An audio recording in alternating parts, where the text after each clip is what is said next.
Here's how to delete your Gmail account in 2026. Now, if you're on a web browser on your iPhone, Android, or a computer, just go to google.com and at the top right, tap on your profile button.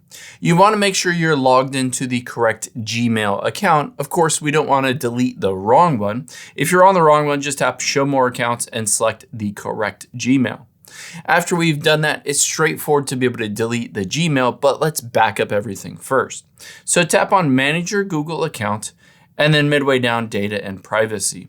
Within here, it will give you the ability to download all of your Gmail emails to your phone or computer. I would highly recommend doing that first. To do that, all we need to do is scroll down until we get to where it says Download Your Data. And from here, we're gonna make sure we deselect all, and then go down and only select your Gmail on here. So where is it? Gmail, keep scrolling down and keep scrolling down. It'll be on here somewhere.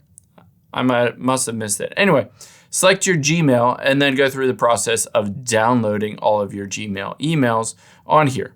After you've done that and you've downloaded all of them, let's hit the back button and then scroll down and tap on where it says delete a Google service.